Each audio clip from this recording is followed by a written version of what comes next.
عشق کی چنگاری سے میرا پر چھو رہا ہے۔ انسان محبوب کی تلاش میں نہیں بلکہ اپنی خود غرض خواہشات کے لیے غلام ڈھونڈ رہا ہے۔ غلام تو مل جاتا ہے مگر عشق نہیں ملتا۔ ہم قافلے کے ساتھ نیو شہر میں ایک انگوروں کے باغ میں رک گئے۔ سلطان ولد ہمیشہ کی طرح شوق و اشتیاق سے مجھ سے سوال کر رہا تھا تاکہ کچھ سیکھ سکے۔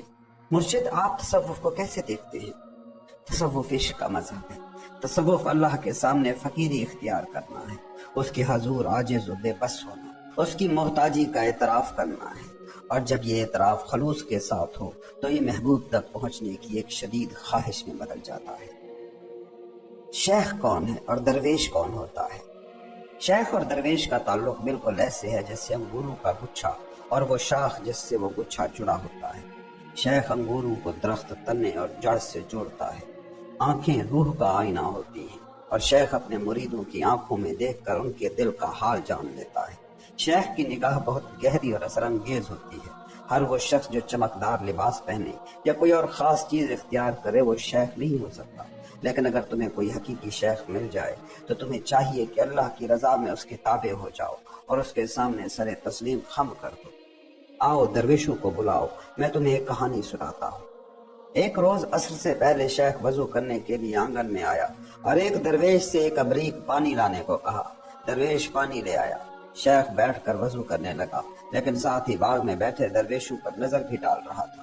پانی ڈالنے والا درویش دیکھتا ہے کہ شیخ کے ہاتھ کا کچھ حصہ خشک رہ گیا ہے۔ دل میں کہتا ہے یہ ہمیں مرشد بن کر سکھائے گا، یہ تو ٹھیک سے وضو بھی کرنا نہیں جانتا۔ درویش کے چہرے پر تمسخر اور بدگمانی کے آثار نظر آنے لگے۔ شیخ نے سر اٹھایا، اس کی آنکھوں میں جھانکا اور اس کے دل کا حال پڑھ لیا۔ کہا، بیٹے تم ہمارے لائق نہیں ہو، شام ہونے سے پہلے درگاہ چھوڑ دو۔ یہ سنتے ہی درویش شدید پشیمان ہوا، مگر اب کیا ہو سکتا تھا؟ وہ درگاہ سے نکال دیا گیا۔ رات کی تاریکی میں بے یار و مددگار وہ کہاں جائے؟ نہ گھر تھا نہ کوئی شہر جہاں وہ جا سکے۔ پہاڑوں اور وادیوں میں دیوانہ وار چلنے لگا۔ بھوک ستانے لگی، رات گہری ہوتی گئی۔ پریشان حال وہ ایک روشنی کو دیکھتا ہے اور اس کی طرف بڑھتا ہے۔ آگ کے قریب ایک چرواہا کھانا پکا رہا تھا۔ السلام علیکم۔ وعلیکم السلام۔ اللہ کے مہمان کے لیے کھانا اور روٹی ہے؟ ہاں، آؤ بیٹھو۔ چرواہے نے غور سے دیکھا، یہ رات کے وقت جنگل میں تنہا گھومنے والا آدمی کون ہے؟ یہ نہ تو تاجر ہے نہ سپاہی، درویشوں کی پوشاک پہنے ہوئے ہے، مگر یہ جنگل میں کیا کر رہا ہے؟ جب درویش نے اپنی کہانی سنائی تو چرواہے کو اس پر رحم آیا۔ چرواہے نے کہا، اس پہاڑ کے پیچھے ایک شہر ہے جس کا نام ہے ایولہ، وہاں جا کر جو چاہو لے لو، بس ایولہ کہنا، سب کچھ مفت میں ملے گا۔ کیا یعنی وہاں پیسے کا لین دین نہیں ہے؟ نہیں، جو ایولہ کہے اس کے لیے سب کچھ مفت ہے۔ درویش حیران ہوا، اسے لگا چرواہا اس سے مذاق کر رہا ہے، مگر چرواہا سنجیدہ لہجے میں بول رہا تھا۔ لیکن سنو، اس شہر میں 3 اصول ہیں، اگر انہیں توڑو گے تو شہر سے نکال دیے جاؤ گے۔ کون سے اصول؟ پہلا، کسی کے معاملے میں مداخلت نہ کرنا۔ دوسرا، اللہ کے معاملات میں دخل نہ دینا۔ تیسرا، کبھی جھوٹ نہ بولنا۔ یہ تو آسان ہے، درویش نے کہا، میں درگاہ میں تعلیم حاصل کر چکا ہوں، یہ سب معمولی اصول ہیں، میں نے کبھی نہیں توڑوں گا۔ صبح کے وقت گھبراتے ہوئے درویش شہر میں داخل ہوا تاکہ جان سکے کہ چرواہے نے سچ کہا تھا یا نہیں۔ وہ حمام میں گیا، نہایا، پھر کاؤنٹر پر آیا، دائیں ہاتھ کو سینے پر رکھا اور کہا، اے واللہ۔ حمام کے مالک نے بھی مسکراتے ہوئے جواب دیا، اے واللہ۔ میرا حساب؟ اے واللہ بھائی، تمہارا کوئی حساب نہیں، تم نے اے واللہ کہا تھا نا۔ درویش حیرت میں پڑ گیا مگر خوش بھی تھا۔ وہ روٹی کے تندور پر گیا، وہاں وہی ہاتھ، جو بھی اے واللہ کہتا کوئی پیسے اس سے نہ لیے جاتے۔ درویش دل میں کہنے لگا، اچھا ہوا کہ درگاہ سے نکال دیا گیا، اس شہر میں تو سب کچھ مفت ہے، میں یہاں بادشاہوں کی طرح مزے میں رہوں گا۔ 1 مہینہ گزر گیا، درویش اپنی زندگی سے خوش تھا۔ ایک دن اپنے ایک دوست کے پاس گیا اور کہا، میں شادی کرنا چاہتا ہوں، مجھے کیا کرنا ہوگا؟ دوست مسکرایا اور کہا، بس اے واللہ کہہ دو۔ یہ بھی اے واللہ سے؟ ہاں، کل بازار میں غلاموں اور باندیوں کا بازار لگے گا، وہاں ہر قوم اور ملک کی حسین عورتیں ملیں گی، عرب، عجم، ہند، روم، بس جسے پسند کرو اس کے مالک کو اے واللہ کہہ دو۔ درویش نے ایسا ہی کیا اور اس کی شادی ہو گئی۔ 1 ہفتے بعد درویش بازار میں گھوم رہا تھا، اچانک اس نے دیکھا ایک نوجوان لڑکی کھلے بالوں اور بے پردہ لباس میں تھی، جبکہ اس کے ساتھ ایک بڑی عمر کی عورت تھی جو سراپا پردے میں لپٹی ہوئی تھی، صرف آنکھیں نظر آ رہی تھی۔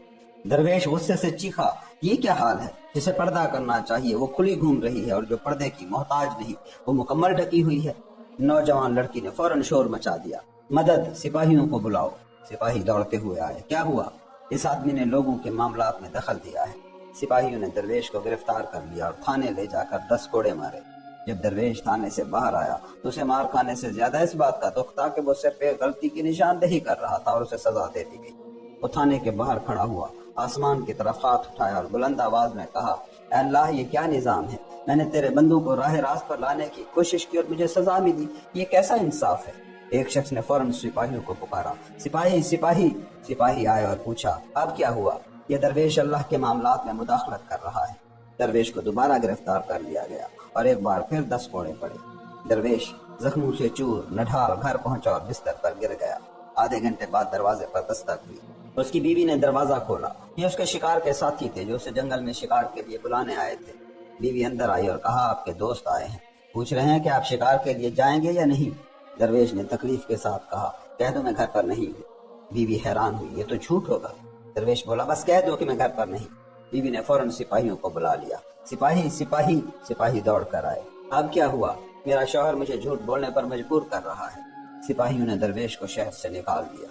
گندگی، مٹی اور زخموں میں لت پت وہ شہر کی طرف مڑا، اپنی ران پر ہاتھ مارا اور پچھتاتے ہوئے کہا، جو اے اللہ کا مطلب نہ سمجھے وہ افسوس کے سوا کچھ نہیں پا سکتا۔ عارف وہی ہوتے ہیں جو خود بھی پاکیزہ ہوتے ہیں اور دوسروں کو بھی پاکیزہ کرتے ہیں۔ جب ہم اکسرائے پہنچے تو سب تھکن سے چور تھے۔ ایک کارواں سرائے میں داخل ہوئے۔ سلطان ولد نے ایک درویش کو قاصد بنا کر بھیجا تاکہ پونیا کے قریب پہنچنے کی خوشخبری دے۔ میں سرائے کی بالکنی میں بیٹھا تھا۔ چند درویش میرے گرد جمع ہو کر گھٹنوں کے بل بیٹھ گئے۔ ان کے چہروں سے ظاہر تھا کہ ان کے دل میں کچھ سوالات تھے مگر جھجک رہے تھے۔ انہوں نے سلطان ولد سے مشورہ کیا، کیا ہمارے سوالات کا جواب ملے گا؟ سلطان ولد نے کہا، تبریزی پیر سے حجاب محسوس کرنے کی کوئی ضرورت نہیں۔ سفر کے دوران آپ نے نہیں دیکھا وہ کتنے عظیم انسان ہیں، بلا جھجک جو پوچھنا چاہتے ہو پوچھ سکتے ہو۔ ایک درویش نے پوچھا، حضرت اللہ کی یاد اور اس کی محبت کی کیفیت کیسی ہوتی ہے؟ میں نے جواب دیا، اگر لوگ اللہ کی محبت کا تجربہ کرنا چاہتے ہیں تو انہیں اللہ اور دنیا کی ہر شے کے درمیان فرق کرنا ہوگا۔ انسانی محبت اور کمال کا راز یہ ہے کہ دل کی نگاہ مخلوقات کے ہجوم میں بھی اللہ کو دیکھ سکے۔ آدم عاشقوں کے لیے ایک مثال ہے۔ حقیقت میں محبت نے دونوں جہانوں کی چمک کو ماند کر دیا ہے۔ عبادت کے دائرے میں جنت اور دوزخ کی اہمیت ہوتی ہے مگر محبت کی دنیا میں یہ دونوں محض ایک ذرہ خاک کے برابر بھی نہیں۔ چنانچہ آدم کو 8 جنتیں دی گئیں مگر انہوں نے انہیں محض ایک گندم کے دانے کے بدلے میں بیچ دیا۔ انہوں نے محبت کے سامان کو تقدیر کے اونٹ پر لادا اور غم کی وادی میں اتر گئے۔ اے آدم، جنت میں داخلے کی حقیقت کیا ہے؟ آدم نے جواب دیا تھا، جنت اس کے لیے قیمتی ہے جو دوزخ سے خوف زدہ ہو، مگر جو صرف اللہ سے ڈرتا ہے اس کے لیے جنت محض ایک گندم کا دانہ بھی نہیں۔ لہٰذا آدم کو جنت سے نکالنے کی حکمت یہ تھی کہ ان کے دل میں اللہ کی یاد کو اجاگر کیا جائے۔ آدم کی عظمت یہ تھی کہ انہوں نے امانت کا بوجھ اٹھایا اور یہ امانت اللہ کی محبت تھی۔ صرف انہوں نے محبت کی انتہا کو پہچانا کیونکہ یہی محبت ان کی تخلیق کی اصل وجہ تھی۔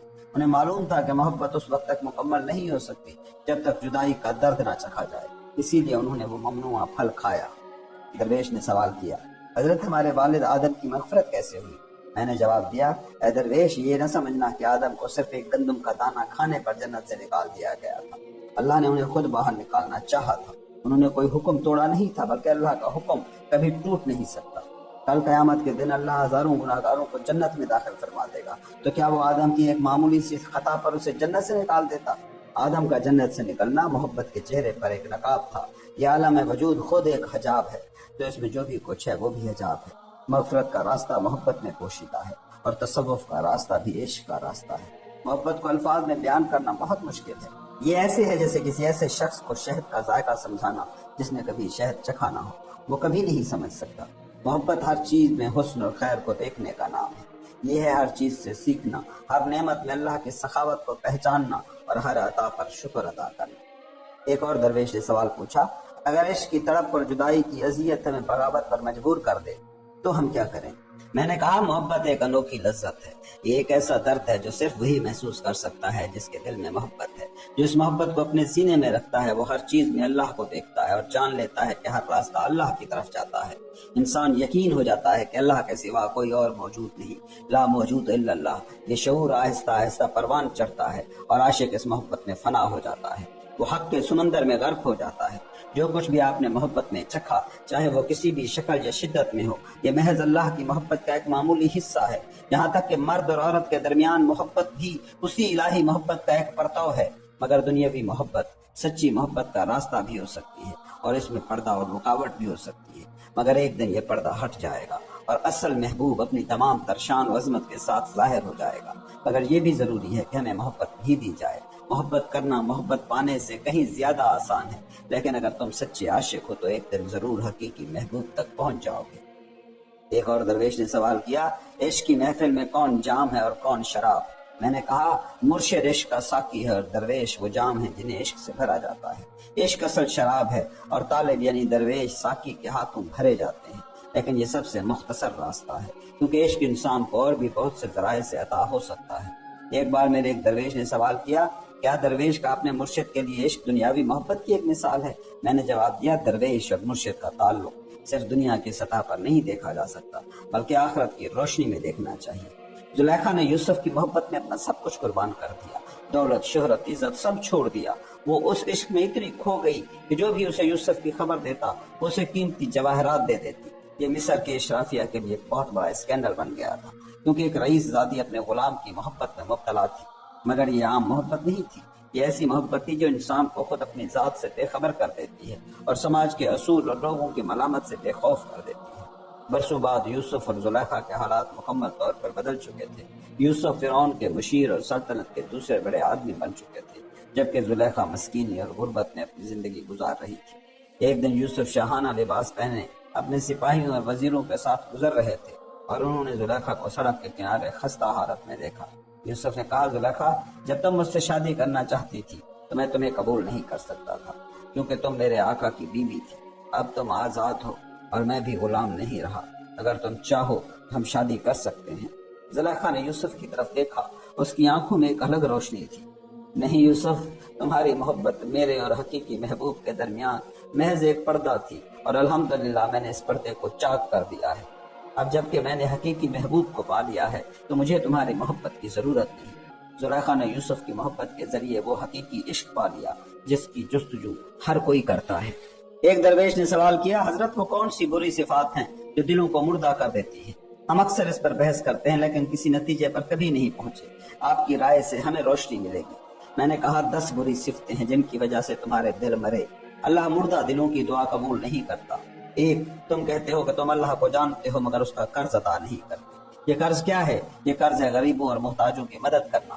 2، تم قرآن کی تلاوت کرتے ہو مگر اس کے احکامات اور اصولوں پر عمل نہیں کرتے۔ 3، تم کہتے ہو کہ شیطان تمہارا دشمن ہے مگر پھر بھی اس کی اطاعت کرتے ہو، اس کے وسوسوں میں آ جاتے ہو۔ 4، تم خود کو امت محمدی کا فرد سمجھتے ہو مگر سنت پر عمل کرنے کی کوشش نہیں کرتے۔ 5، تم جنت میں داخل ہونا چاہتے ہو مگر اس کے لیے جو اعمال ضروری ہیں وہ نہیں کرتے۔ تم جہنم سے بچنا چاہتے ہو مگر اپنے گناہوں اور برے اعمال کی وجہ سے خود کو جہنم کی طرف دھکیل رہے ہو۔ 6، تم جہنم سے بچنا چاہتے ہو مگر اپنے گناہوں اور برے اعمال کی وجہ سے خود کو جہنم کی طرف دھکیل رہے ہو۔ 7، تم جانتے ہو کہ موت ہر کسی پر آتی ہے مگر اس کی کوئی تیاری نہیں کرتے۔ 8، تم دوسروں کے عیب دیکھتے ہو مگر اپنے عیبوں پر نظر نہیں ڈالتے۔ 9، تم اللہ کی نعمتوں سے فائدہ اٹھاتے ہو مگر اس کا شکر ادا نہیں کرتے اور نہ ہی محتاجوں کو ان نعمتوں میں شریک کرتے ہو۔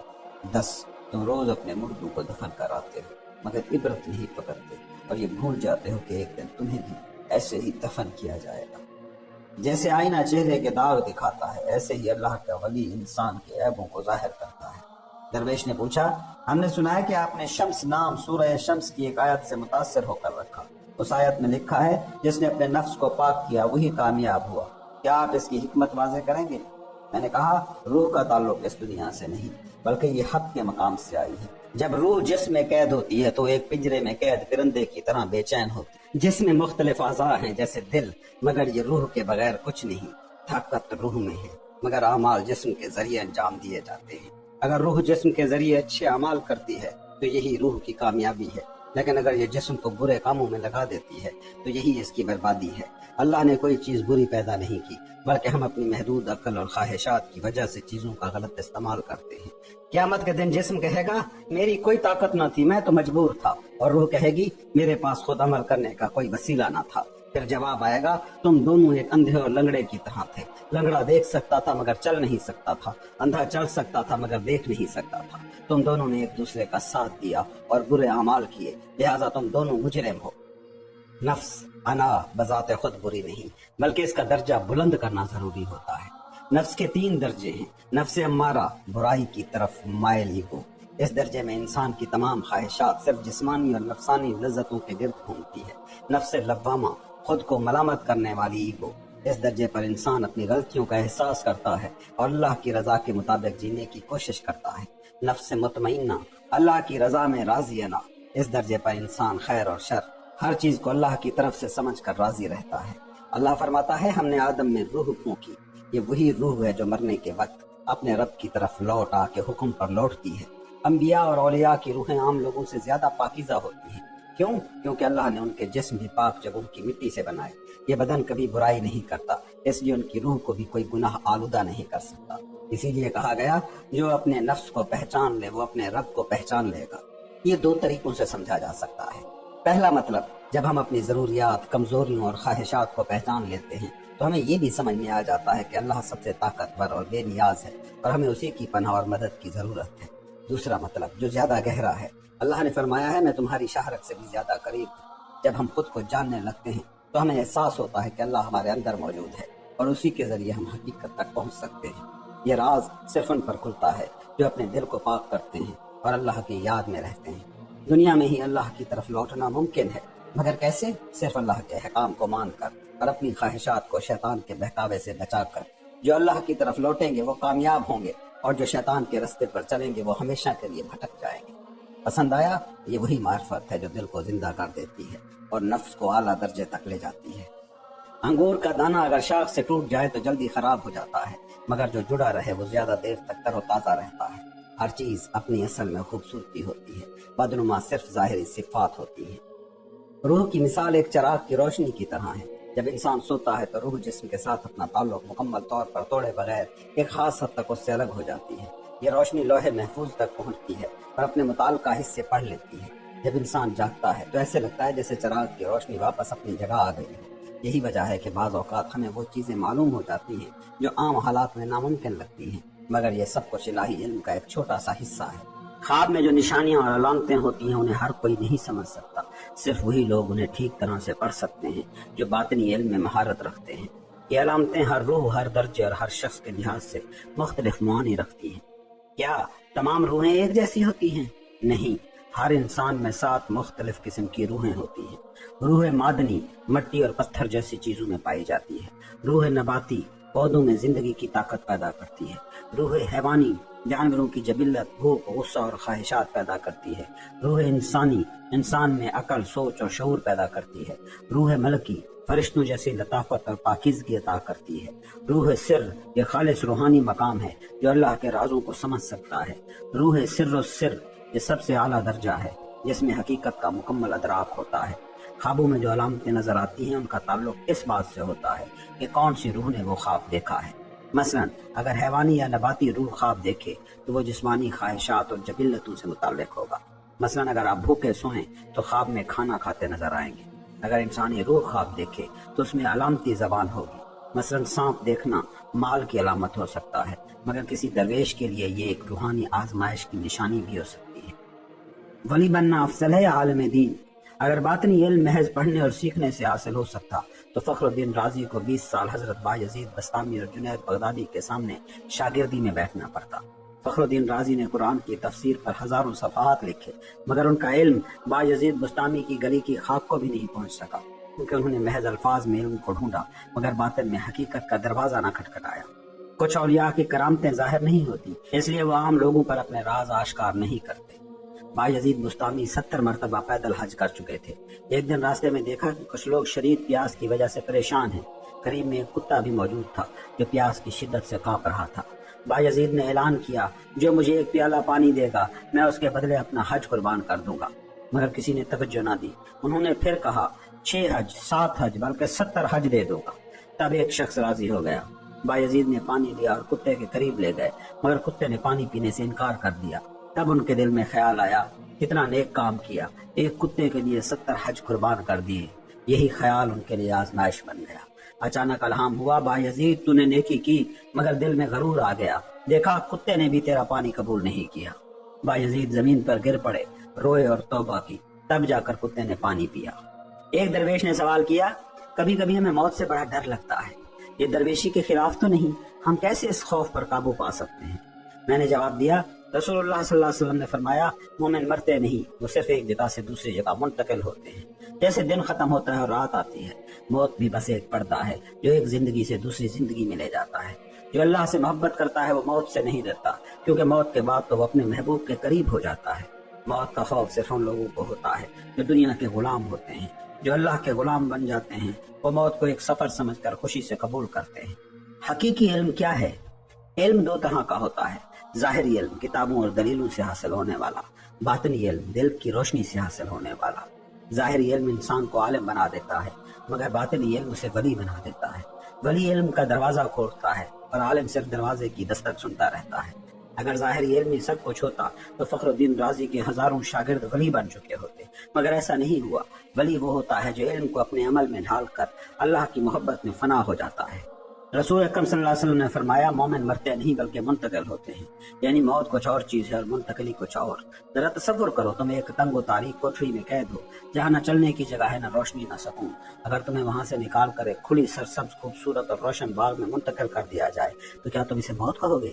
یہی حال مومن کی موت کا ہوتا ہے۔ یہ الفاظ ایک آئینہ ہیں۔ اگر تمہارے دل میں روشنی ہے، اگر تمہاری روح میں چمک ہے، تو تم موت کو خوف کی بجائے خوشی سے قبول کرو گے۔ لیکن اگر یہ چاہت اور شوق تم میں نہیں تو اسے پیدا کرنے کے لیے جستجو کرو، اسے ڈھونڈو، اس کے لیے محنت کرو، کیونکہ قرآن میں فرمایا گیا ہے، اگر تم واقعی سچے ایمان والے ہو تو موت کی تمنا کرو۔ مومن کی علامتیں کیا ہیں؟ سچا مومن وہ ہے جو ہر حالت میں خوش رہنا جانتا ہے۔ اگر مصیبت آئے تو وہ صبر میں راحت پاتا ہے، اگر نعمت ملے تو شکر گزار ہو جاتا ہے، بیمار ہو تو جانتا ہے کہ کل صحت ملے گی، اور صحت مند ہو تو سمجھتا ہے کہ کل بیماری بھی آ سکتی ہے۔ جو شخص ہر حال میں راضی ہے وہی حقیقت میں کامیاب ہے۔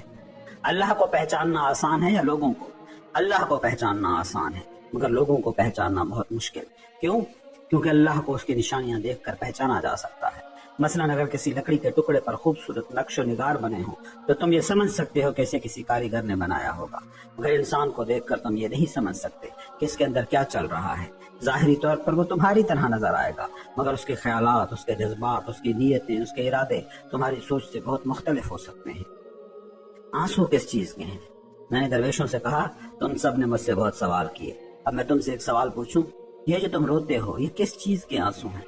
جواب میں سب خاموش رہے۔ تب میں نے ایک کہانی سنائی۔ ایک درویش برسوں سے حق کی تلاش میں تھا۔ جہاں کہیں بھی کوئی ولی، کوئی مرشد، کوئی صوفی ملتا وہ اس کی خدمت میں لگ جاتا، اس سے فیض حاصل کرنے کی کوشش کرتا، مگر اس کی روحانی پیاس نہ بجھی، اس پر معرفت کا دروازہ نہ کھلا۔ پھر ایک دن وہ قبرستان گیا، بہت رویا اور ایک اینٹ کو تکیہ بنا کر سو گیا۔ خواب میں اس کی مراد پوری ہو گئی۔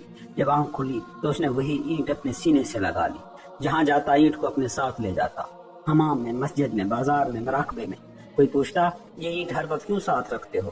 وہ کہتا، یہ اینٹ میری نجات کی نشانی ہے، یہی میرا تکیہ ہوگا جب میں قبر میں جاؤں گا۔ یہی مطلب ہے اس حدیث کا، اگر تم کسی چیز کے ذریعے اللہ کی قربت پالو تو اسے مضبوطی سے تھام لو۔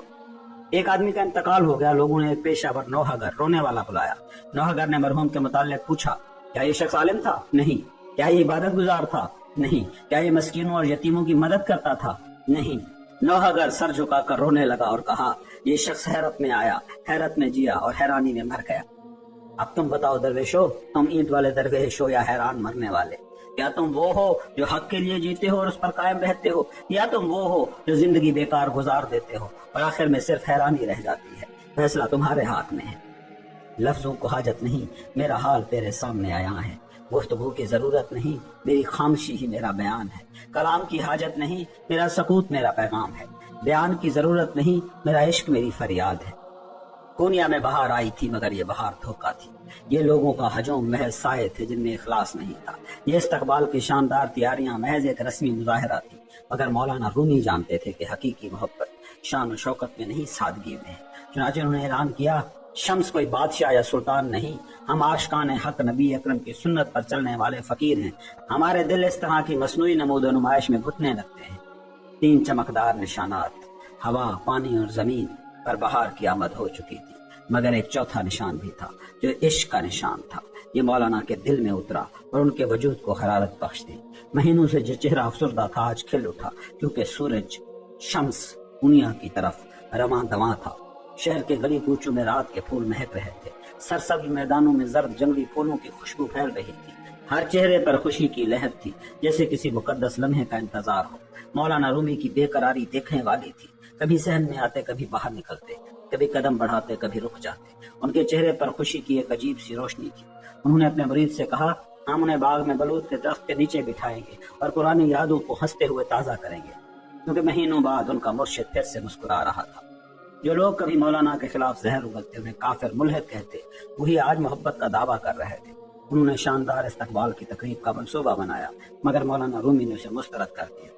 انہوں نے کہا، وہ کوئی بادشاہ نہیں، ہم حق کے دیوانے، نبی کے مسافر ہیں، ہمیں نہ تمہارے تحفے درکار ہیں نہ تمہاری واہ واہ۔ پونیا کی گلیوں میں ایک نیا نعرہ گونج رہا تھا، وہ آ رہا ہے، وہ آ رہا ہے۔ ہر طرف خوشخبری پھیل گئی۔ مولانا نے قاصد کو انعام میں جو کچھ تھا دے دیا اور اپنے سب سے خوبصورت اشعار سے پکار اٹھے، گلیوں میں پانی کا چھڑکاؤ کرو، باغوں کو خوشخبری دو، بہار کی خوشبو آ رہی ہے، وہ آ رہا ہے، وہ ہمارا چاند، ہماری جان، ہمارا محبوب آ رہا ہے۔ راستہ دو، پیچھے ہٹو، ایک طرف ہو جاؤ۔ اس کا چہرہ دمکتا ہے، سفید روشنی میں نہایا ہوا، وہ جہاں قدم رکھتا ہے وہاں نور بکھر جاتا ہے۔ وہ آ رہا ہے، وہ۔ یہ خبر بجلی کی طرح پونیا میں پھیل گئی۔ بازاروں میں صدائیں بلند ہونے لگی، شمس تبریزی آ رہے ہیں، شمس تبریزی آ رہے ہیں، اور پھر شمس پہنچ گئے۔ مولانا رومی ببر شیر کی طرح گرج کر بولے، بالآخر وہ آ گیا۔ یہ ہجرت ختم ہوئی، یہ انتظار ختم ہوا، یہ رات ختم ہوئی اور سورج طلوع ہو گیا۔ میرے محبوب کا قدم پونیا کی زمین پر پڑ چکا ہے، اب یہ شہر عشق کا شہر بنے گا۔ وہ آیا دوستو، میرا سورج، میرا چاند آیا، وہ جس کا بدن چاندی سا چمکتا ہے، میری آنکھ، میرا کان، میری جان آیا۔ آج میرا دل سرمست ہے، میرا باطن وجد میں ہے، جس کے انتظار میں راتوں کو مرمر کر جیا، جس کے رستے میں گلاب کی مانند میں بچھ گیا، میرا سر حکامت محبوب آیا۔ اللہ کے واسطے دیکھو بہار کس قدر شادمان ہے۔ اے سورج اپنی کرنیں بکھیر، میرا محبوب، میری روشنی، میری طاقت، اب خوب چمکنے کا وقت آ چکا، میرا شیر آیا۔ دکھ مٹ گئے، درد بھول گئے، وہ آیا، وہ جو گلاب کی مانند ہے، وہ جو شہد اور شکر سے زیادہ شیریں ہے۔ اے شمس تبریزی، اے میری آنکھوں کے نور، آج وہ مجھ سے جدا کر گئے۔ آج جشن برپا ہو، ساز بجائے جائیں، میری زبان، میرا محبوب، میرا چاندی جیسا بدن رکھنے والا آیا۔ پہلے خوشبو آئی، پھر اس کی آمد کی نوید ملی۔ خوشبو ایسی جیسے برستی بارش، جسے خشک زمین اپنی روح میں جذب کر لے۔ پھر افق پر قافلہ نمودار ہوا۔ وقت تھا شام ڈھلنے کو، اور مکان تھا عشق کی دہلیز پر۔ پونیا کے معززین کے ساتھ مولانا استقبال کے لیے شہر کی حدود میں کھڑے تھے۔ سلطان ولد میرے گھوڑے کی باگ تھامے ہوئے تھا اور میں سیاہ چادر میں لپٹا، سر جھکائے، رفتہ رفتہ گھوڑے کی پشت پر آگے بڑھ رہا تھا۔ گھوڑے سے اترا مگر میرے قدموں کو پر لگ جانے چاہیے تھے، جب میرا دوست انتظار کر رہا تھا۔ جیسے جیسے میں قریب ہوا، عاشق کے دل کی دھڑکنوں کی صدا مجھے سنائی دینے لگی۔ آسمان کے ستارے تک اس منظر کی تعظیم میں جھکنے کو تھے۔ ہم گلے ملے، یوں جیسے دو بچھڑے دریا مل جائیں۔ آنکھوں سے اشک رواں ہوئے اور ہم نے ایک دوسرے کے آنسو پہنچے۔ اس کی خوشبو کو محسوس کیا، اس کی سسکیوں کو ایسے سنا جیسے اپنے جگر کا خون پیتا ہوں۔ ہم ایک دوسرے سے الگ ہونے پر تیار نہ تھے۔ میں نے اس کے کان میں سرگوشی کی، شراب ایک فریب ہے، پانی حقیقت کا سمندر ہے۔ اس نے جواب میں کہا، میں اس گلاب کی مانند ہوں جو اپنی مٹی کے انتظار میں تھا، میں اس بارش کی آرزو میں تھا، میں اپنے سورج کی شدت سے طلب رکھتا تھا۔ یہ منظر پہلے بھی دیکھا گیا تھا، برسوں پہلے پونیا کے بازار میں نے پہلی بار مولانا کو دیکھا اور اس کے گھوڑے کی لگام تھام لی تھی۔ آج وہی لگام مولانا رومی کے ہاتھ میں تھی۔ دو سمندر ایک بار پھر مل رہے تھے۔ یہ دوسرا مرج البحرین تھا۔ اس مقدس لمحے میں حافظ قرآن تلاوت کر رہے تھے، مرید سما میں محو تھے، نئے اور دف کی آوازیں آسمان تک پہنچ رہی تھی۔ مولانا نے مجھے گھوڑے سے اترنے میں مدد دی اور ہم دونوں ایک دوسرے کے ہاتھ چوم کر محبت میں ڈوب کر پھر سے گلے لگ گئے۔ پھر خاموشی طاری ہو گئی، ہم حال کی زبان میں گفتگو کرنے لگے۔ مولانا نے سلطان ولد کی خدمات کو سراہا۔ میں نے کہا، میرے پاس اللہ کے عطا کردہ دو خزانے ہیں، ایک میرا سر، دوسرا میرا راز۔ میرا سر میں نے اخلاص کے ساتھ تیرے راستے میں قربان کیا اور میرا راز میں نے ولد کے حوالے کر دیا۔ اگر سلطان ولد کی زندگی نوح علیہ السلام جتنی طویل بھی ہوتی اور وہ اپنی پوری زندگی عبادت اور ریاضت میں بھی گزارتا، تب بھی اسے وہ معرفت نہ ملتی جو اس سفر میں اسے عطا ہوئی۔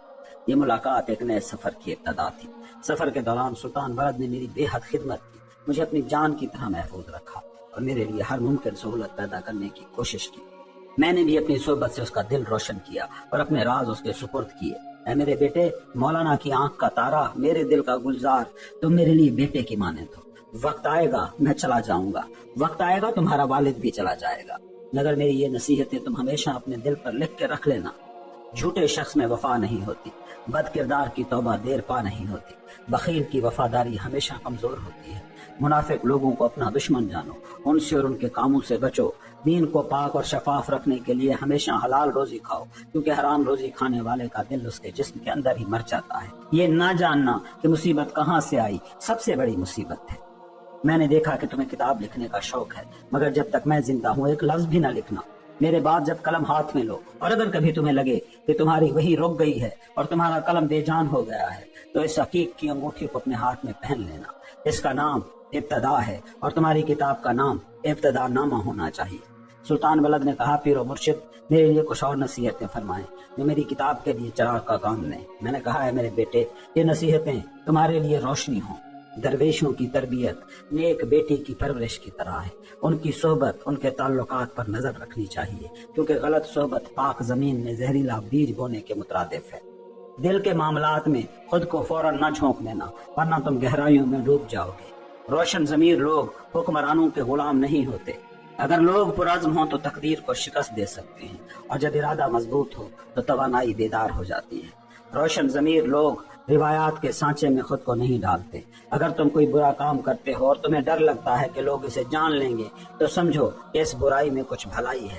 اگر تم کوئی نیکی کرتے ہو اور چاہتے ہو کہ لوگ اسے جانیں تو سمجھو کہ اس نیکی میں کچھ برائی ہے۔ آنکھیں اور کان بیرونی ڈاکو ہیں، جبکہ احساسات، خواہشیں اور نظریات اندرونی ڈاکو ہیں۔ مگر اگر اندرونی عقل بیدار ہو اور چوکس ہو تو یہی ڈاکو تمہارے گھر کے محافظ بن جاتے ہیں۔ خاموش اور پیچیدہ لوگوں سے اپنے خیالات نہ بانٹو۔ حساس اور خود پسند لوگوں سے بات کرتے وقت احتیاط کرو۔ جو دوسروں پر اندھا اعتبار کرتا ہے وہ دیکھے گا کہ سب لوگ سچے نہیں ہوتے، مگر وہ خود سچا رہے گا۔ جو ہر ایک پہ شک کرتا ہے وہ دیکھے گا کہ سب لوگ دھوکہ باز نہیں ہوتے، مگر وہ خود ہمیشہ دغا باز رہے گا۔ اگر تم نیکی کرو اور اس کا فوری بدلہ نہ پاؤ تو یہ اس کدو کی مانند ہے جو جنگل میں اگتا ہے، جسے کوئی نہیں دیکھتا مگر وہ نشو نما پاتا رہتا ہے۔ اگر تم بدی کرو اور اس کا فوری نقصان نہ دیکھو تو یہ موسم بہار میں گری برف کی مانند ہے جو آخر کار یا تو پگھل جائے گی یا بخارات بن کر اڑے گی۔ جستجو نیکی اور انصاف کا تقاضا ہے، لیکن دنیا دار لوگ جستجو کو صرف مالی مسائل حل کرنے کا ذریعہ سمجھتے ہیں۔ سادگی دنیاوی مال و متاع سے بے نیازی ہے، لیکن دنیا دار لوگ سادگی کو اپنے بخل کو چھپانے کا ذریعہ بناتے ہیں۔ یہ روحانی زندگی کے اصول دنیا دار لوگوں کے لیے دنیاوی فائدے کا ذریعہ بن جاتے ہیں۔ افسوس، جو لوگ اعتراض اور تہمت لگاتے ہیں وہ بادلوں کی مانند ہوتے ہیں جو کچھ وقت کے لیے سورج کو ڈھانپ سکتے ہیں مگر جلد ہی چھٹ جاتے ہیں۔ جو لوگ چاپلوسی اور خوشامد کرتے ہیں وہ اس خنجر کی مانند ہیں جو نظر نہیں آتا مگر دل میں اتر کر رہتا ہے۔ سلطان ولد نے میرے یہ تمام الفاظ دل پر ثبت کر لیے اور یہی نصیحتیں اس کی راہ کا چراغ بنے۔ مولانا اور میں ایک ساتھ درگاہ میں داخل ہوئے۔ ہم نے ایک دوسرے کو اس قدر یاد کیا تھا کہ لمحوں تک کچھ بولے بغیر ایک دوسرے کی خوشبو کو محسوس کرتے رہے۔ ہم وہیں سے دوبارہ آغاز کر رہے تھے جہاں چھوڑا تھا، محبت کے جام میں ڈوب کر، خلوت میں حقیقتوں کے در کھول کر اور رازوں کے سمندر میں پرواز کر کے۔ مولانا کے لیے کافی نہ تھا کہ وہ بس ایک روشنی رہیں جو صرف اونیاں میں پہچانی جائے۔ وہ محض ایک بہتا ہوا دریا نہ تھے، وہ ایک سمندر بننے کے قابل تھے۔ اور میرا عزم یہی تھا کہ اپنے محبوب کی روشنی کو دنیا میں پھیلاؤں گا، اسے ایک بے قرار سمندر میں بدل دوں گا۔ مگر لوگوں کے لیے یہی مولانا کافی تھے جیسے وہ تھے، ایک جانی پہچانی شخصیت، ایک مروجہ مذہبی راہبر۔ لیکن مولانا خود مولانا سے خوش نہ تھے۔ کیا تم مسجد میں محض لوگوں کے دل نہیں بلکہ ان کے کان ہی محسوس کر رہے ہو؟ مولانا نے جواب دیا، لوگوں کو علم عطا کرنے کے لیے ایسا کر رہا ہوں۔ اچھا تو پھر بتاؤ، برسوں سے باز کہہ رہے ہو، لوگوں میں کیا بدلا؟ یہ ہم نہیں جان سکتے، پھر کون جانے گا؟ تم لوگوں کو نہیں جانتے مولانا، کل اپنا واز بدلو، نرم کہانیاں چھوڑ دو، کل تم صرف جہنم کے بارے میں بات کرو، دردناک لفظ کہو، لوگوں کے خوف کو جگاؤ، حاکموں کو للکارو، اپنی زبان کو تیز کرو، اپنی باتوں کو تلوار بنا دو۔ تم دیکھو گے کہ مسجد نمازیوں سے بھری ہوگی، کیونکہ یہ قوم رونے والے اور رلانے والے خطبے پسند کرتی ہے، مگر حقیقت یہ ہے کہ یہ لوگ رونا بھی ٹھیک سے نہیں جانتے۔ پھر اگلے دن صرف جنت کا ذکر کرنا، نرمی سے بات کرنا، دیکھنا یہ مجمع چھٹ جائے گا۔ لوگ جنت کو مانتے ہیں مگر اسے حاصل کرنے کی آرزو کسی میں نہیں۔ وہ کہیں گے کہ تم جھوٹ بول رہے ہو۔ پھر اس واز کو چھوڑ دو اور آؤ میں تمہیں وازوں کا واز سناؤں۔ اگر دل کی کتاب نہ پڑھی جائے تو انسان کبھی حق کے بلند ترین مقام تک نہیں پہنچ سکتا۔ آگے کچھ نہیں، صرف اللہ ہے۔ دنیا میں کبھی کچھ اور تھا بھی نہیں، صرف آنکھ ہی دھوکہ کھاتی رہی۔ عقل نے سمجھا کہ وہ سب کچھ جان لے گا، مگر وہ خود کو بھی نہ جان پایا۔ اگر دل کی قلم نہ لکھے تو الفاظ محض ایک خالی سجاوٹ رہ جاتے ہیں، خالی الفاظ کی جگہ تنہائی لے لیتی ہے۔ عشق کا تجربہ موت کو قبول کیے بغیر ممکن نہیں۔ عشق اور موت دراصل ایک ہی چیز نہیں، تب پھر وہ کون سا لفظ ہے جس کا انتظار تھا؟ یہی تو راز ہے۔ لفظ ختم ہوا، اب صرف حال باقی ہے۔ ہم اللہ سے کبھی دور ہی نہ تھے، چاہے یہ دنیا ہو یا جنت، ہم ہر لمحہ اپنے حال میں اس کے قریب ہی تھے۔ میں نے مولانا سے کہا، میرے بعد تم لوگوں کو ایک نئی نظر سے دیکھو گے، اور یہی نظر تمہیں دلوں میں بڑا بنائے گی۔ 4 دیواریں، 4 دروازے، کونیاں تمہاری حد نہیں، تمہارا مجمع اور تمہاری امت کہیں زیادہ وسیع ہے۔ جہالت، وہ علم جو تمہیں تم سے دور نہ کرے، اس علم سے 100 گنا بہتر ہے۔ صبح کی نماز ادا کی، قرآن پڑھ رہا تھا کہ مولانا اندر داخل ہوئے۔ انہوں نے پوچھا، آج صبح کے لیے کیا نظر ہے؟ پہلے میں ہر صبح اسرار نامہ کے ساتھ دن کا آغاز کرتا تھا۔ آخر تم ہمیشہ کتابوں کی بات کیوں کرتے ہو؟ ہمیشہ دوسروں کے لفظ کیوں دہراتے ہو؟ کیا تمہارے اپنے الفاظ نہیں؟ میں نے جواب دیا، اچھا تو کیا تم عارفوں کے سلطان کو جانتے ہو؟ وہ کون؟ محی الدین ابن عربی۔ شمس تبریزی مسکرائے، سر جھٹک کر بولے، چھوڑو، جو وہ کہہ چکے وہ کہہ چکے۔ وہ اپنی دانش مردوں سے لیتا ہے، میں اپنی حکمت اس ذات سے لیتا ہوں جو کبھی نہیں مرتی۔ عارف وہی ہوتا ہے جو اپنے محبوب کے ذکر سے پیچھے نہ ہٹے، اس کی دوستی سے کبھی سیر نہ ہو۔ یقین کا دسترخوان ہی سب سے شیریں نوالا ہے۔ حقیقی علم 3 چیزوں سے حاصل ہوتا ہے: ذکر کرنے والی زبان، شکر کرنے والا دل، اور صبر کرنے والا جسم۔ علم کے بغیر جسم پیاسے شہر کی مانند ہے، آخر کار محض ایک خشک قالب جس کو ضبط نفس، اخلاق، روحانی ریاضت اور جہد مسلسل سے سیراب اور مزین کرنا چاہیے۔ شمس مجھے اپنے عارفانہ نور سے روشناس کرا۔ میں نور کہتا ہوں، تم مٹی سمجھتے ہو۔ میں تمہیں عشق کی دعوت دیتا ہوں، تم مجھے آگ میں جھونک دیتے ہو۔ حالانکہ میری تقدیر میں جلنا لکھا ہے، مگر اگر تمہارے جلائے گئے چھوٹے شعلوں کے بدلے بڑے الاؤں میں جھلسنا پڑے تو میں کیوں جلوں؟ میں عشق کہتا ہوں، تم کہتے ہو عشق ہو تو ایسا ہو۔ میں دل کی بات کرتا ہوں، تم سایوں کے پیچھے بھاگ رہے ہو۔ پھر ایک گہری سانس لے کر بولے، بس کر میرے دل، مجھے ایک ایسا غم چاہیے جسے میں ہزاروں راحتوں کے بدلے بھی نہ دوں۔ پھر شمس نے مولانا کی آنکھوں میں جھانکا، گویا دل کی گہرائی سے پوچھا، اب بتاؤ، کیا تم میرے لیے ایک غم ہو؟ دوستی گلاب ہونا ہے، پتیوں کے ساتھ بھی، کانٹوں کے ساتھ بھی۔ مولانا تم ایک گلاب ہو، اور تمہارے گلاب ہونے کی حقیقت جاننے کے لیے میں دیار دیار گھومتا ہوں، تمہارے قدموں میں آ کر بیٹھتا ہوں۔ کیا تمہیں بتاؤں کہ تم کیوں گلاب ہو؟ مولانا نے مسکراتے ہوئے کہا، بے حد خوشی ہوگی، سناؤ۔ میں نے ایک درویش کی حکایت سنائی۔ ایک درویش خراسان سے اناطولیہ آتا ہے، مقصد ہے کہ کسی خانقاہ میں جگہ پائے۔ سفر کے دوران وہ سیواس کے قریب ایک خانقاہ کے دروازے پر دستک دیتا ہے۔ خانقاہ کے اندر پیر اپنے مریدوں کے ساتھ محو گفتگو تھے۔ دروازہ کھولنے کے لیے ایک مرید آگے بڑھا تو پیر نے کہا، رک جاؤ، دروازے پر ایک درویش ہے، اس کی دستک اور آواز بتا رہی ہے کہ وہ کیا چاہتا ہے، میں اس کا جواب دینے کے لیے تمہیں ایک پیغام دیتا ہوں۔ پیر نے ایک گلاس منگوایا اور اسے پانی سے لبالب بھر دیا، اتنا کہ ایک قطرہ بھی مزید ڈالا جاتا تو چھلک جاتا۔ پھر کہا، یہ گلاس دروازے پر کھڑے مہمان کو دو، وہ میرا اشارہ سمجھ جائے گا۔ مرید نے دروازہ کھولا، گلاس دیا، درویش مسکرا دیا، وہ اشارہ سمجھ گیا۔ پیغام یہ تھا، بیٹا ہماری خانقاہ پہلے ہی مریدوں سے بھری ہوئی ہے، اگر ہم تمہیں شامل کریں گے تو جگہ تنگ پڑ جائے گی، بہتر ہے کہ تم کوئی اور خانقاہ ڈھونڈ لو۔ درویش نے ایک لمحے کے لیے سوچا، پھر مسکراتے ہوئے باغ سے گلاب کی پتی توڑی اور پانی کے اوپر رکھ دی۔ حیرت انگیز طور پر پانی نہیں چھلکا۔ یہ گلاس شیخ کے پاس لے جاؤ، وہ میرا پیغام سمجھ جائے گا۔ مرید گلاس لے کر پیر کے پاس واپس گیا۔ پیر نے جب پانی پر گلاب کی پتی کو تیرتا دیکھا تو مسکرا کر بولا، سمجھ گیا، درویش کہہ رہا ہے مجھے قبول کر لیجئے، میں گلاب کی پتی ہوں، میں بوجھ نہیں ڈالوں گا بلکہ بوجھ ہلکا کروں گا، مجھے اپنی حکمت کے چشمے سے سیراب کیجئے، مجھے اپنی خدمت کے پانی سے نہال کیجئے۔ پھر میں نے مولانا سے کہا، سچا دوست وہی ہے جو اللہ کی مانند رازدار ہو، جو دوست کی خامیوں کو برداشت کرے، جو اس کی خطاؤں سے نہ بگڑے، جو وفادار رہے، جو اعتراض نہ کرے، جو بے غرض محبت کرے۔ اور پھر میں نے مولانا کو ایک راز کی طرح پروان چڑھایا، راتوں کے مراقبوں میں انہیں پکایا، انہیں عشق کی آگ میں جلایا۔ پہلے ہی وہ تیار تھے، مگر جب مجھ سے ملے تو میری آگ نے انہیں مزید بلند کر دیا۔ اور پھر مولانا نے ایک غزل میں یہ کیفیت یوں بیان کی، سار کے وقت آسمان پر چمکتا چاند نظر آیا، نیچے آیا اور میری طرف دیکھنے لگا۔ چاند نے مجھے اپنے پروں میں سمیٹ لیا اور آسمان کی وسعتوں میں اڑا لے گیا۔ میں نے خود کو دیکھا مگر خود کو نہ پایا، کیونکہ میرا جسم نور میں ڈھل چکا تھا۔ میں نے عالم روحانیت میں قدم رکھا اگر وہاں بھی اس چاند کے سوا کچھ نہ پایا۔ پھر ایک اور موقع پر مولانا نے اپنی تبدیلی کو یوں لکھا، عشق نے مجھے مدہوش کر دیا، میں نے ہاتھ اٹھا دیے، میں بے خود ہوں، میں نہیں جانتا کہ میں کیا کر رہا ہوں۔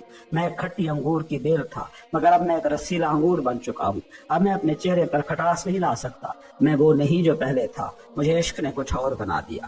تب میں نے مولانا سے کہا، جو بھی مال و دولت تمہارے پاس ہے اسے عشق کے نام پر، عشق کی جان پر نچھاور کر دو۔ مولانا حیرت میں پڑ گئے، میں سمجھا نہیں۔ میں نے کہا، حضرت ابراہیم کی کہانی سنو غور سے۔ اللہ تعالیٰ نے جب حضرت ابراہیم کو نمرود کی آگ سے نجات دی تو انہوں نے شکرانے کے طور پر 1000 مینڈھے، 300 بیل اور 100 اونٹ قربان کیے۔ اس سے پہلے کسی نے اتنی بڑی قربانی نہیں دی تھی اور نہ کسی نے ایسی سخاوت دیکھی تھی۔ جب لوگوں نے پوچھا کہ آپ نے اتنی بڑی قربانی کیوں دی تو حضرت ابراہیم نے فرمایا، میں تو اپنا جان و مال سب کچھ اللہ کی راہ میں قربان کر سکتا ہوں۔ اگر میں نے اپنا مال قربان کر دیا تو اس پہ کون سی بڑی بات ہے؟ جو کچھ میرے پاس ہے وہ سب اللہ کا ہے، میں نے اللہ کو ہی لوٹایا ہے۔ اگر میرا بیٹا ہوتا اور اللہ اسے قربان کرنے کو کہتا تو میں اس کی بھی قربانی دے دیتا۔ دیکھو مولانا، عشق کا تقاضا یہی ہے کہ عاشق اپنی سب سے قیمتی شے محبوب پر نچھاور کر دے۔ پھر میں نے ایک اور حکایت سنائی۔ شیخ بایزید بستامی کے مرید ایک دن ان کے پاس آئے اور شکایت کی، حضرت شیطان ہمارا ایمان چرا لیتا ہے۔ شیخ نے شیطان کو بلایا اور اس سے پوچھا، یہ کیا معاملہ ہے؟ شیطان بولا، حضرت میں کسی کو مجبور نہیں کر سکتا، میں تو اللہ سے اتنا ڈرتا ہوں کہ کسی پر زبردستی کرنے کی جرت نہیں کر سکتا، میں تو بس وہ ایمان چن لیتا ہوں جو لوگ خود ہی کسی معمولی چیز کے بدلے میں چھوڑ دیتے ہیں۔ یعنی حقیقت یہ ہے کہ شیطان انسانوں سے کچھ چھینتا نہیں بلکہ جو کچھ وہ خود چھوڑ دیتے ہیں صرف اسے اٹھا لیتا ہے۔ یہ سن کر مرید حیران ہوئے۔ پھر میں نے مولانا سے کہا، شیطان اور انسان میں سب کچھ یکساں ہے سوائے ایک چیز کے۔ مولانا نے حیرت سے پوچھا، وہ کیا؟ میں نے کہا، عشق۔ شیطان کے پاس سب کچھ تھا مگر عشق نہ تھا، اس لیے وہ آدم کو برداشت نہ کر سکا کیونکہ عشق صرف انسانوں کے لیے مخصوص ہے۔ پھر میں نے حضرت جبرائیل کا قصہ سنایا۔ اللہ تعالیٰ نے حضرت جبرائیل سے فرمایا، اے جبرائیل، اگر میں تمہیں انسان بنا دیتا تو تم میری عبادت کیسے کرتے؟ حضرت جبرائیل نے عرض کیا، اللہ تو جانتا ہے جو کچھ ہو چکا، جو ہو رہا ہے، جو ہوگا، سب تیرے علم میں ہے، تو یہ بھی جانتا ہے کہ میں انسان ہوتا تو کیسے عبادت کرتا۔ اللہ نے کہا، ہاں میں جانتا ہوں مگر میں چاہتا ہوں کہ تم میرے بندوں کو یہ بات سناؤ۔ حضرت جبرائیل نے عرض کیا، اللہ اگر میں آدمی ہوتا تو 3 چیزوں کو لازم پکڑتا، پیاسوں کو پانی پلاتا، لوگوں کے عیبوں کو چھپاتا اور محتاجوں کی مدد کرتا۔ اللہ نے فرمایا، اسی لیے میں نے تمہیں انبیاء کے پاس وہی لے جانے والا بنایا۔ پھر میں نے مولانا سے کہا، شیطان میں انسانوں جیسی بہت سی صفات موجود ہیں مگر ایک چیز اس میں نہیں۔ مولانا نے پھر پوچھا، وہ کیا؟ میں نے کہا، عشق۔ شیطان کبھی عشق کو نہ سمجھ سکا اس لیے وہ آدمی سے جلتا ہے۔ پھر میں نے حضرت آدم کا قصہ سنایا کہ اللہ نے آدم کو جنت سے کیوں نکالا۔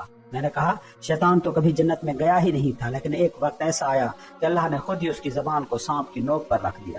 مولانا حیرت سے سن رہے تھے۔ میں نے مزید وضاحت کی، یہ بہت باریک حکمت ہے، سانپ خود شیطان نہیں تھا مگر شیطان کی زبان اس پر تھی۔ اصل میں انسان کو گمراہ کرنے والی چیز بھی ہماری زبان ہی ہے، یہ زبان کبھی جنت میں لے جاتی ہے اور کبھی دوزخ میں دھکیل دیتی ہے۔ مولانا سوچ میں پڑ گئے۔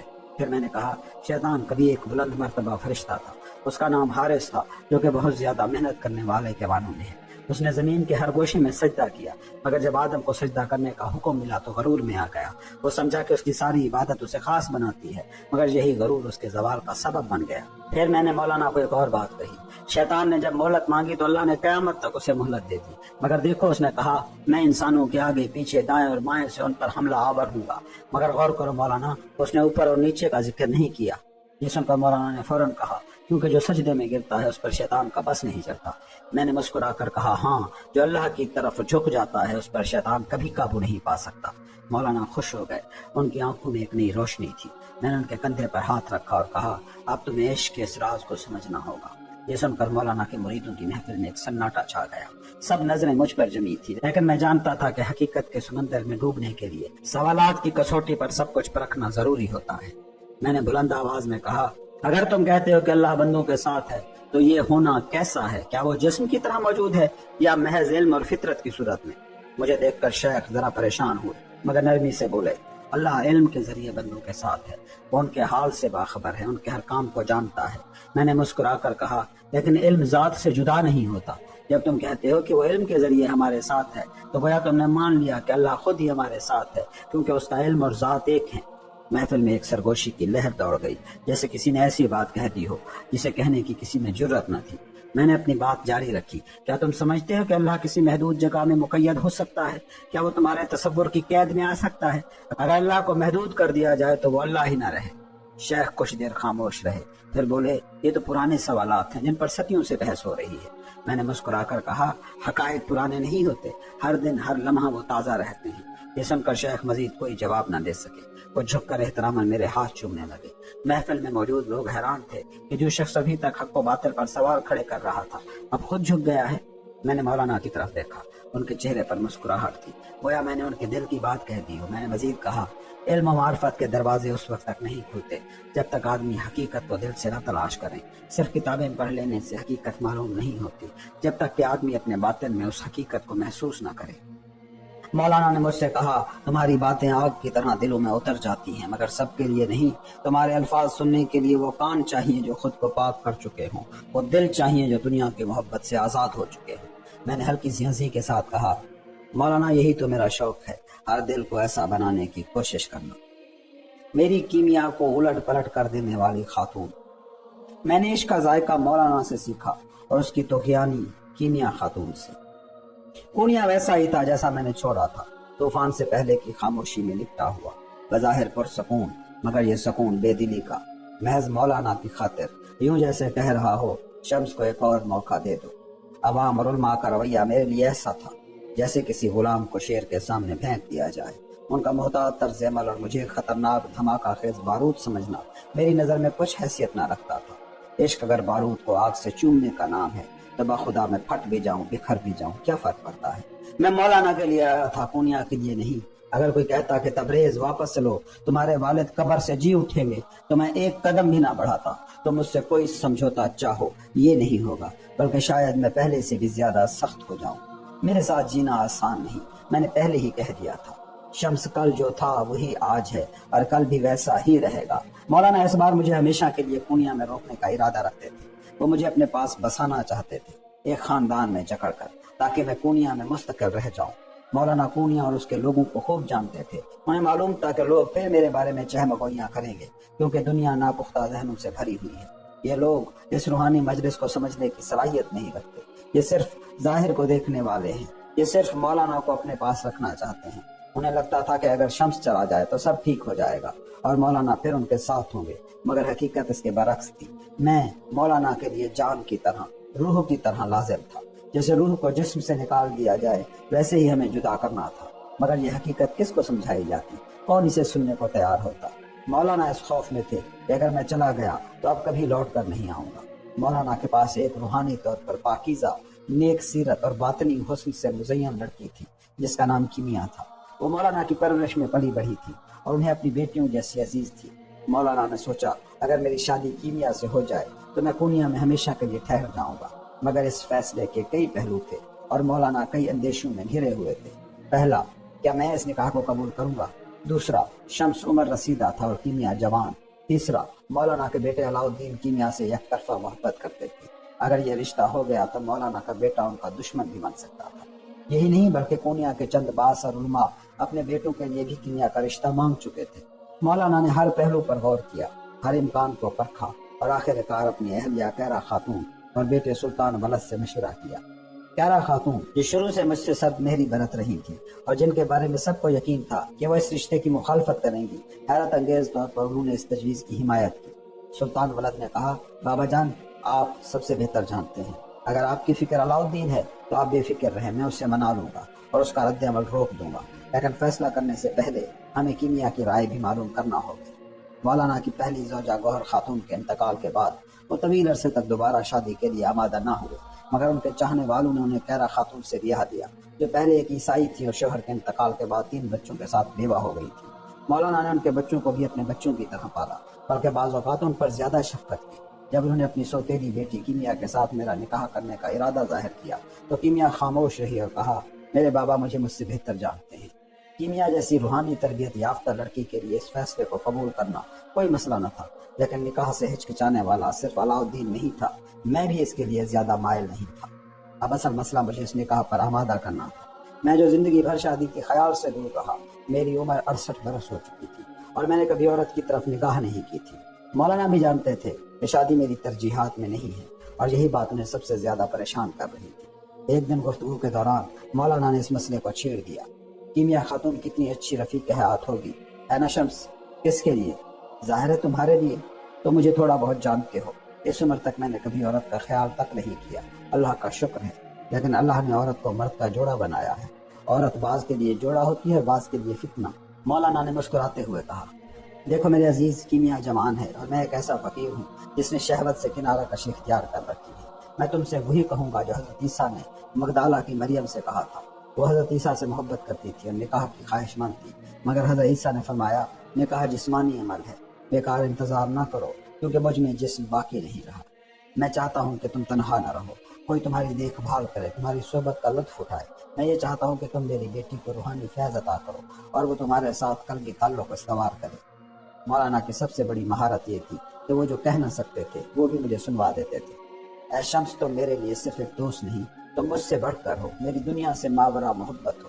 میرا دل تمہاری جدائی کے خوف سے لرزتا ہے، اگر تم پھر چلے گئے تو میں دوبارہ اس دکھ کو برداشت نہیں کر پاؤں گا۔ میرا دل پہلے ہی تھکن سے چور ہے، اگر تم نے پھر مجھے جلا وطنی میں چھوڑا تو میں ٹوٹ جاؤں گا۔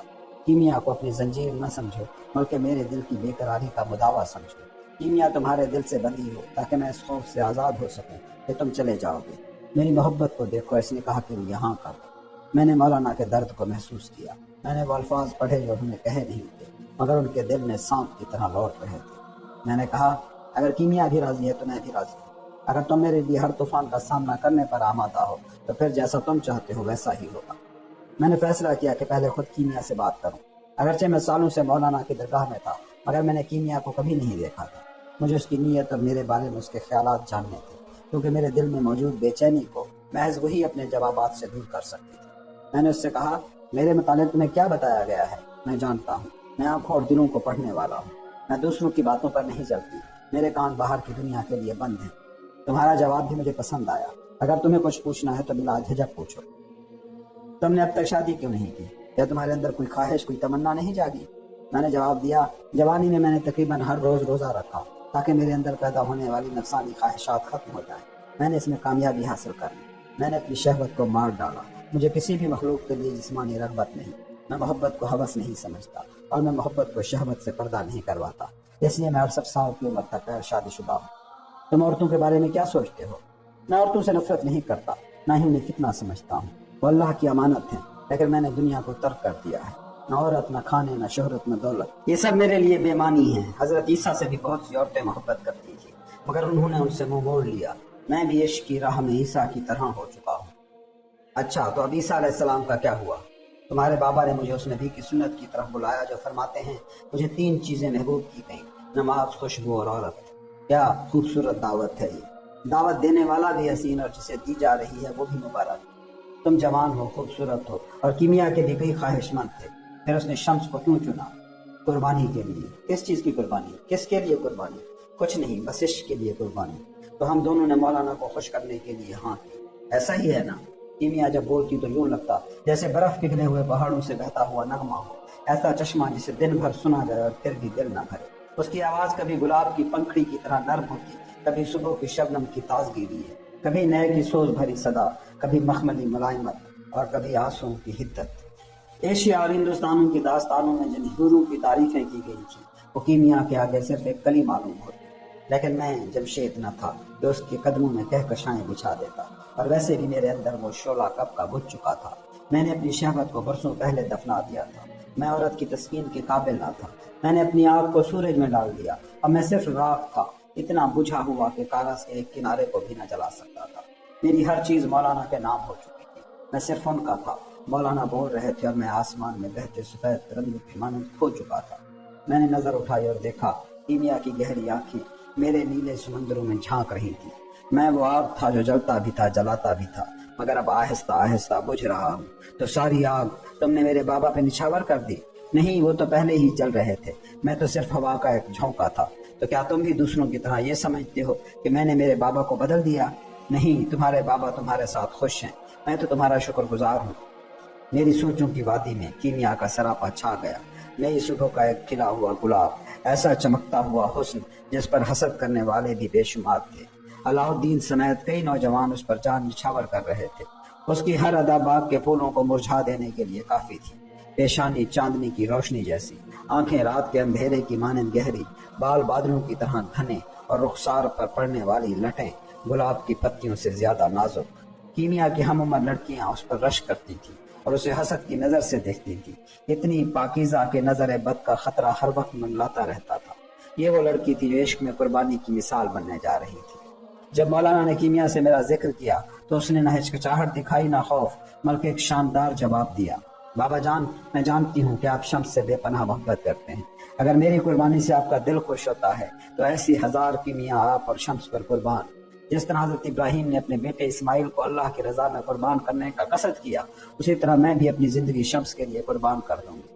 یہ صرف آپ کے اطمینان کے لیے نہیں، بلکہ اس عشق کا حصہ بننے کے لیے جس پر فرشتے بھی رشک کرتے ہیں۔ دنیا کی ہر چیز سے کنارہ کش ہو چکی ہوں، بس یہ چاہتی ہوں کہ آپ کے عشق کا ایک ذرہ مجھے بھی نصیب ہو۔ میں بھی ایک زلیخا بننا چاہتی ہوں۔ کیمیا سے بات کرنے کے باوجود میرے دل کی بے چینی ختم نہ ہوئی۔ میں مضطرب تھا، مولانا کو دکھ پہنچانے کے خوف سے۔ میری پریشانی یہ نہ تھی کہ میں اپنے برسوں کے عشق کے سفر میں کہیں ٹھوکر کھا کر گر نہ جاؤں، بلکہ میرا خوف یہ تھا کہ اگر کیمیا کو اداس کر دیا تو مولانا اس غم میں ٹوٹ کر بکھر نہ جائے۔ یہ پہلی بار تھا جب میں نے خوف کو اپنے اندر محسوس کیا۔ وہ شمس جو ہمیشہ نڈر اور بے خوف تھا، اب ایک کمزور ہرنی کی طرح لرز رہا تھا۔ اگر کیمیا اس نکاح میں خوش نہ رہی تو کیا مولانا کی محبت بھی رنج و ملال میں بدل جائے گی؟ گھٹن زدہ رشتے کبھی بھی حقیقی خوشیوں کو جنم نہیں دیتے، اور میں وہ شخص تھا جس نے ہمیشہ عشق کی روشنی میں زندگی گزاری۔ میری زندگی میں کبھی کسی اور کا مقام نہ تھا، نہ کسی عورت کی محبت کے لیے میرے دل میں کوئی در کھلا تھا۔ یہ نکاح میرے اندر کھڑی کی گئی وہی دیواریں توڑنے آ رہا تھا۔ کیمیا میرے عشق کی آزمائش بن سکتی تھی۔ یہ زندگی کا ایک عجیب کھیل تھا جس میں میں خود بہہ کر ڈوبنے والا تھا، لیکن وہی کیمیا میرے دل کی تنہائی کا واحد چراغ بننے جا رہی تھی۔ میں نے خود کو ایک سوال میں جکڑا پایا۔ اگر وہ مجھے ناپسند کرے، اگر وہ مجھے کمزور سمجھے، اگر اس کا دل میرا نہ ہو سکا، مگر محبت کو نہ کسی چہرے کے نقاب کی ضرورت ہوتی ہے، نہ کسی تصنع کی۔ وہ میری محبت میں قید ہو چکی تھی، وہ میرے بغیر کچھ نہ تھی، اور میں اس کا پہلا اور آخری عشق تھا۔ کیمیا آسمان میں ایک ستارہ تھا، وہ ستارہ جو دکھائی تو دیتا تھا مگر چھوا نہیں جا سکتا۔ وہ زمین پر ایک فردوس تھی جو سراپے حیرت میں ڈالنے والی تھی، مگر اس میں زندگی بسر کرنا ممکن نہیں تھا۔ کیمیا وہ خزانہ تھی جسے چوروں کی نظر سے بچایا گیا تھا، وہ راز تھی جو محفوظ رکھا گیا تھا۔ کیمیا کا باطن عشق کے دریا میں ڈوبا ہوا تھا، وہ پیاسی تھی اور اس پیاس میں خاموشی تھی۔ شاید وہ مجھے ہی اپنی منزل سمجھ کر انتظار کر رہی تھی، اپنے رب سے دعاؤں میں میری طلب کرتی رہی تھی۔ وہ مریم کی طرح خاموشی کے روزے رکھتی رہی، وہ ہاجرہ کی طرح رب پر بھروسہ رکھنے والی تھی، وہ خدیجہ کی طرح وفاداری کی علامت تھی، وہ رابعہ بصری کی طرح دنیا کی خواہشات سے آزاد تھی۔ جب اس کے ہم عمر اپنے جہیز کی تیاری میں مصروف تھے، وہ کہتی تھی، حیا اور اخلاق سے بہتر جہیز کیا ہو سکتا ہے؟ جب لوگ اپنے مال و دولت کو اصل خوشحالی سمجھتے، وہ کہتی تھی، حقیقی دولت اندرونی پاکیزگی میں ہے۔ وہ دنیا کے کھلونوں سے بے نیاز تھی، اپنے لیے کبھی دعا نہیں مانگی، اور عشق کی معراج پر اپنے آپ کو قربان کرنے کو تیار تھی۔ یہ کیمیا تھی، مولانا کی بیٹی، میری تقدیر، میری آزمائش، اور شاید میری آخری پناہ۔